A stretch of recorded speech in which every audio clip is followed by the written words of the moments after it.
ახალი სამმართველო შექმნა Facebook-ის გაკონტროლებისთვის. თავისუფლება თუა და დემოკრატია თუა გაკონტროლება რაც უნდა მაგას. იმდენი რამე გვაქვს ამ ქვეყანაში დასალაგებელი, მოსაგვარებელი. ისედაც იმდენი უაზრო და არაფრის მომცემი დეპარტამენტებია შექმნილი. რა საჭიროა? ხალხი შიმშილობს, ხალხო. სამსახურებში მუშაობთ, რომ ჩვენს ოჯახებს არაფერი მოვაკროთ. რატომ? რომ ისევ ახალი არაფრის მომცემი დეპარტამენტი შეიძლება. სიძულვილის ენას ვებრძვითო. სიძულვილის ენას, რომელ სიძულვილის ენას პრეზიდენტი იქიდან გვაგინებს, ტრიბუნიდან გვაგინებს, პარლამენტარები რო ერთმანეთს ბოდიში და ბჭყალებში, შვიდივე ბრუნვაში და ორივე რიცხვში რომ რა ვიცი, არაფერს უტოვებენ ერთმანეთს, რომელ ენაზე? ჩვენ გვაქვს ამის უფლება. ჩვენ ვართ ხალხი, ჩვენ გამოვხატავთ საპირისპირო რეაქციას, როგორც გვექცევიან ისე, მაგრამ მათ არ უნდა დაიმსახურნეს, მათ ისე უნდა მოგვექცნენ ჩვენ, რომ ჩვენ ეს არ ვაკეთებთ. ანუ სინამდვილეში ოცნებას ეს მიზანი არ აქვს, რომ სიძულვილის ენას ებრძოლოს. ანუ ყველა მხარე ყველას შეეხება ეს. რა თქმა უნდა, ყველას არ შეეხება. იმას შეეხება, ვისი გვერდით მეტი მომხმარებელი ყავს, ვის გვერდსაც და ვინც მეტად აქტიურია და წინააღმდეგია.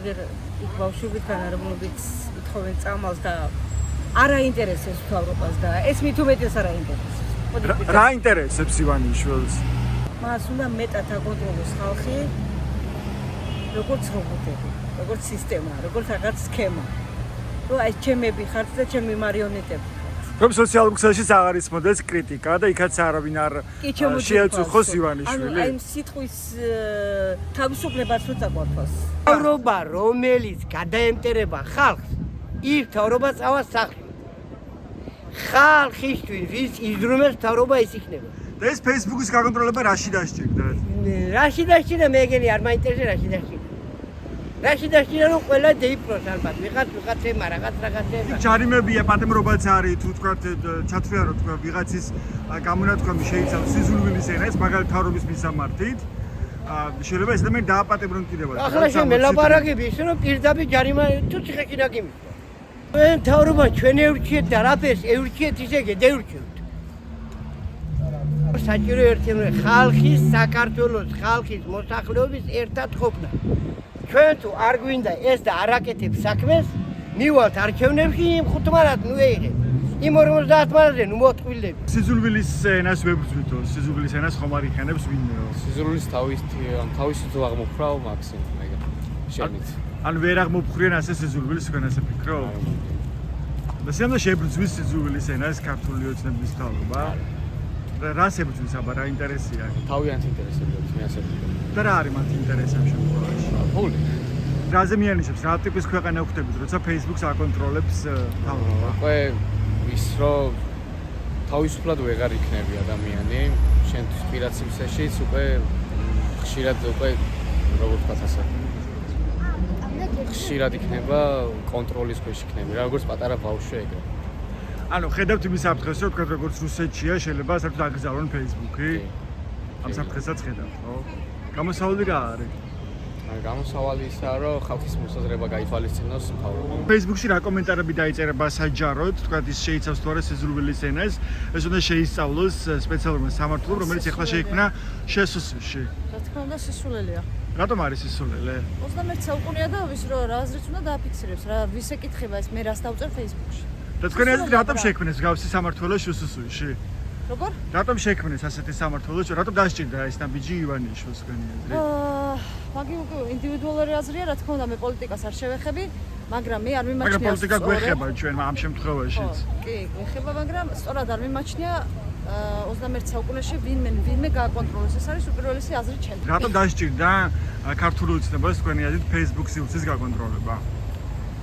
ნუ პირველ რიგში იმისათვის, რომ მაქსიმალურად შეზღუდოს აზრის თავისუფლება გამოხატვა ამისათვის. რა ვიცი, კი ვხედავთ მოქალაქეები სამწუხაროდ ძირითადად სოციალურ ქსელში გამოხატავენ ბრას და ქუჩაში შემცირებულია, საკმაოდ შემცირდა რაოდენობა იმ ადამიანების, რომლებიც გამოდიან და სხვადასხვა სახის პროტესტს გამოხატავენ. ეს იმის გამო, რომ გარკვეულწილად შიში მოქმედებს. თანდათანობით უფრო მეტად იზრდება წლეხი მოქალაქეების მიმართ და ამისათვის რავი გამოსავალი არის ერთად დგომა თანამოქალაქეების თუ კი ერთად არ იქნება ხალხი, იქნება უფრო მეტი გაჭირვება, იქნება უფრო მეტი უკუსვლა ქვეყანას. რა მიზეზს ემსახურება Facebook-ის კონტროლის დაწყება თქვენი აზრით? ზოგადად თავისუფალია Facebook-ის ზონა და არ ვიცი. ჩემთვისაც ბილდსიტყვაობა მიუღებელია ნამდვილად, მაგრამ ამის გამო ადამიანი ბაზარში აკონტროლო და შემდგომზე წოლა განუხორციელო, ეს დაუშვებელი არის. თუ თავისუფლება და სიტყვის თავისუფლება არის, მაშინ იყოს სიტყვის თავისუფლება. საზღვარგარეთ ჩვენს მეგობარ ქვეყნებთან, ჩვენს მეგობარ ხალხთან აბსოლუტურად ცნობის საშუალებას გვიკარგავენ. რატომ ის რაც ხდება ქვეყანაში არ უნდათ რომ გავიდეს ქვეყნის გარეთ. თუმცა არ მგონია რომ ეს ამან შეაჩეროს. მე შეიძლება ეს ჩემს გვერდზე არანაირად არ გამოვხატო, მაგრამ არსებობს Twitter-ი, არსებობს იმდენი უამრავი გვერდი, რომელსაც მე გამოვიყენებ და საერთოდ არ მჭირდება Facebook-ი. მაგრამ რუსეთში აგრძელეს ხო ბევრი სოციალური არხი, რომ საერთოდ არ იყოს ხელმისაწვდომი რაღაც განსხვავებული აზრი და დისკუსიები. ჩვენთანაც ხომ შეიქმნეს ახალი რაღაც არაფრის მომცემი სამინისტრო სამმართველოს უსუსში. კი ბატონო, ვინ არის რუსეთი რომ ჩვენ გვმართოს? ან ნებისმიერი ქვეყანა ხალხი. ანუ ხედავთ ამ საფრთხეს რომ შეიძლება ჩვენ აღვნიშნოთ რუსეთის გავლენის სფერო და რუსეთის ორბიტაზე აღვნიშნოთ. აბა არა ვარ. თურმე ევროპაში კაცები თხოვდებიან. ეს რა დაგვემართა? ვაი მე არ წავიდნენ ყველა მე ჩემი სურვილი, ვისაც ესე ძალიან გეშინიათ ევროპის ხალხო, ყველა წადით რუსეთში და დაგვანებით ჩვენ თავი. ვიქნებით აქ ჩვენ პირველი ევროპელები ზეზვა და მზია ვიქნებით აქ, რომელიც აღმოაჩინეს და მანიში არქეოლოგიური გათხრებიდან და ვიცით რომ ვარ პირველი ევროპელები და მე მინდა რომ ვიყო ევროპელი კაცი, ჩემი აზროვნება მოითხოვს ამას. ან ჩემი სულიერება ამას მოითხოვს, ყველაფერი, ჩემი მორალი, ჩემი ინტელექტი ამას მოითხოვს. მე არ მინდა რუსეთი. არანაირად, რა ვქნა. ან ხედავთ რომ აქეთ მივდივართ კი არა, იქ ვართ. კრემლის უკანა ეზო ვართ. რა რესურსი არსებობს იმისთვის რომ გადავრჩეთ ჩვენ როგორც ისევ და ისევ ჩვენი ხალხის ერთად გომა რა. ზუსტად იმიტომ ბლოკავენ ამ სოციალურ ქსელებს, რომ უკვე ქუჩაში ხალხი დაიღალა, ერთობა დაიშალა რაღაცნაირად. ისე მოხდა რომ წინამძღოლი არ ყავს, ვისაც გაუყვებით, ვისიც გჯერა, ვისი იმედიც ყავს დაიშალა. ანუ რა მოგვივიდა? დავსხედით ინტერნეტთან და ამითი გამოვხატავ ჩვენ აზრს. თუმცა ამითი არაფერი არ იცვლება ხალხო რა. მაინც რაღაცნაირად ერთიანად უნდა შევიკრათ, უნდა ვიბრძოლოთ, სხვანაირად არ გამოდის. არ მინდა მე ასე ქვეყანაში ამ სივრცესაც რომ იქაც აღარ იყოს მოქალაქების სოლიდარობის საფუძველი Facebook-ში. ვერავინ ვერაფერს ვერ მოსწონს. ყველაფერი არის წარმავალი, ყველაფერი არის დროებითი და არავინ მუდმივად არ დარჩება აქ. ეგ სამართლო თვითონ შექმნეს, გერეს სამართლო საწინააღმდეგო იქნება, მაგით არის საწინააღმდეგო ხალხის გადამტერება. რატომ იქნება ხალხის გადამტერება? აბა მე რომ მომისმენ ამას მე ხალხი შეტრიალდება და გადახაზავს. ერთი წყობა იყო, მეორე, მესამე, მეოთხე. ეს წყობა წავა, რაფერს მოვიდა ისესაო. ხალხმა მეუყვანეთ, ხალხი გაუშვით. ანუ ხედავთ იმ საფრთხეს როგორც საბჭოთა კავშირის პერიოდში იყო, რომ რას ქვია არ ხედავ. შეიძლება გააკონტროლო ავტობუსი მოდის. რა ღირდა 30 კაბიკი. რა ღირს 70 კაბიკი. ხო? ჯარიმა ტრანსპორტის იმისა რა ღირდა გაძვდე ორჯერ. აგერ ახლა მოარჩევნები. აფერი აღარ უშველი. თუ არის ოპოზიცია, იმ ადამიანებს უფრო მეტად განიკითხავენ და წავაზეწოვან. ხედავთ იმ საფრთხეს რომ შეიძლება რაც რუსეთში მოხდა, როცა Facebook-ი საერთოდ აკრძალეს, იგივე შეიძლება მოხდეს ჩვენთანაც. რა გამოსავალი რჩება აქ რა როგორ ხედავთ წინააღმდეგობას? მოსახლეობას მოუწოდებ რომ უფრო სიფრთხილისკენ იყვნენ თავიანთი თავის დაცვის მიზნით, იმიტომ რომ განუკითხაობა არის და მაგითო. Facebook-ის კონტროლს როცა იწყებს, უცნობა ეს რაზე მიანიშნებს თქვენთვის? თავისუფალი აზრის გამოხატვაზე. ანუ აღარ უნდათ რომ იყოს თავისუფალი აზრი? ძალიან ბევრი არის ისეთი აზრები, რომ წერენ რაც რო არაა საჭირო. ანუ სწორია რომ მთავრობამ გააკონტროლოს ვინ რაც წერს Facebook-ში. ანუ რუსული მოდელი მისაღებია თქვენ. არა, რუსული რაშვაშია რუსული. რუსეთში ხდება მსგავსი რამ. თუ თქვენ ფიქრობთ თუ არ ყოფილიყავ, ჩამქოლეთ თუ არ. ძალიან ცუდია თუ ეს მხოლოდ საფრთხებისთვის არის გათვლილი და აქეთ მიემართება, მაგრამ საერთოდ მოსაზრება, რომ სოციალურმა ქსელმა გადააჭარბა ყოველგვარ კორექტურობას, ეს მოზარდებსაც ეხება, დიდებსაც, მე როგორც პედაგოგის რიგითი იდეა და აზრი არის ეს, რომ ზომიერება მაგრამ ამ ლოგიკით თქვა აკრძალეს საერთოდ Facebook-ი იგივე რუსეთში, სწორია ესეთი მიღება? არა, ეს რა თქმა უნდა რადიკალურია. და ეს არ თუ არა სწორი თქვენი აზრით. სოქს მართლა სჭირდება კონტროლი. მაგრამ სწორია როცა ამას გააკეთებს მთავრობა. არა, მთავრობამ არ უნდა აკონტროლოს შენი Facebook-ი. და ენდობით მთავრობას რომ აი მართლაც გააკონტროლებს. მე ვენდობი მსახურობ მთავრობაში და მინდა რომ ვენდო ბოლომდე. ანუ სად მუშაობ? მე პედაგოგი ვარ. მაგრამ თავრობაში რატომ მუშაობთ პედაგოგი? თავრობაში არ მუშაობ, მაგრამ თავრობა მოსული სადაც მე მუშაობ. თავრობაში თქვენ არ პედაგოგი მუშაობ. ხართ და თავრობას არ წარმოადგენთ. აა, თავრობას არ წარმოადგენ. და რატომ არის მაგრამ ამ საუბრო? საქართველოში მუშაობ, სადაც ეს მთავრობა და რა ჯერ საწინააღმდეგო არაფერი არ მქონია. აი რა კითხვასაც მისმევ, ყველაფერში არ უნდა გვაკონტროლოს თორემ. მე წინააღმდეგი არ ვარ ჩვენი მთავრობის. ნომებენ გაგვაკონტროლებენ, რა ვიცი. ან ფიქრობთ რომ ეს არის მცდელობა რომ გააკონტროლონ ადამიანების თავისუფალი აზრი? ალბათ. მისთვის იმუშავებს სინამდვილეში ეს სამართლო. აი, ალბათ გამოიყენებენ თავისთვის. თავის სასარგებლოდ? ანუ რა კუთხით? აი, ვის სჭირდებათ, იმას დაიჭერენ ალბათ. ანუ შერჩებითად დასჯერ ადამიანებს, ხო? პირველად ფაქტობ. რას გახსენებთ ეს, რაზე მიუთითებს?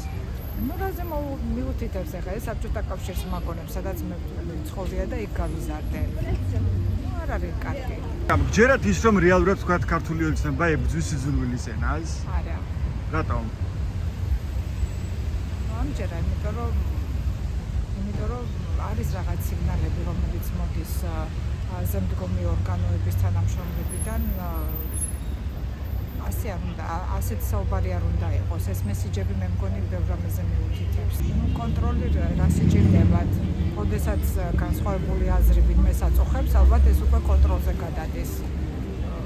აი ეს ერთი აზრი რო იყოს, ერთი დაფიქსირებული შეხედულებები, მაგრამ ეს ასე როგორ იქნება, ეს ასე არ იქნება. რატომ არ იქნება? არ იქნება. ხომ არის ჩრდილოეთ კორეაში, რუსეთში? ну ესე არ არის, ეს უბრალოდ ძალდატანებითი თავსმოხვეული შეხედულებებია, რომელიც ადამიანი როდესაც თავის სფეროში რჩება, თავის გარემოცვაში რჩება, უკვე სულს ხო ხვდები, რომ ეს არ არის შენი აზრი, ეს უბრალოდ თავსმოხვეული აზრია. უბრალოდ შენ სხვა გზა არ აქვს და ამას ემორჩილები. მარტო მოქალაქეების მხრიდან არ გამოიხატება ესე რომ ვთქვათ სხვადასხვა სახის პროტესტი და სიტყვაობა შეიძლება ითქვას, ანუ სახელმწიფო ტროლბოტების მხრიდანაც გამოიხატება მოქალაქეების მიმართ, პოლიტიკოსების მიმართ და ჩვენ ვიცით რომ ანუ პოლიტიკოსებს თქვენის ვალდებულება გააჩნიათ და თქვენის ვალდებულებიდან გამომდინარე რაღაცეები უნდა აიტანონ, სადაც ერთ ადამიანს პარლამენტარს აქვს 15000 ლარი ხელფასი და ჩვეულებრივ პენსიონერს 300 ლარი არც წამლებში ყოფნის, არც არაფერში, ამ დროს ადამიანი რო ვიღაცა პოლიტიკოს იდიოტს უწოდებს და ბიუჯეტის ქურდს, ეს ასატანია ჩემი აზრით. ამას ნებისმიერი პოლიტიკოსი უნდა იტანდეს, გინდა ოპოზიციაში, გინდა პოზიციაში და საკრიტიკებელი ასევე არის ოპოზიციური დაჯგუფებაც, რომლებმაც ერთმანეთთან დალაგება ვერ მოახდინეს, ერთმანეთს ჭამენ, ანუ ისეთ აქციებს ატარებენ, რომელსაც აზრი არ აქვს და ფაქტობრივად ამით კიდევ უფრო მეტად აძლიერებენ ხელისუფლებას. ხედავთ იმ საფრთხეს, რომ შეიძლება საერთოდ გაუქმონ Facebook-ი, როგორც ეს რუსეთში მოხდა? აი, ყველაფერი შესაძლებელია. მე ამ ქვეყანაში ვეღარაფერს ვეღარ გამოვიწყე.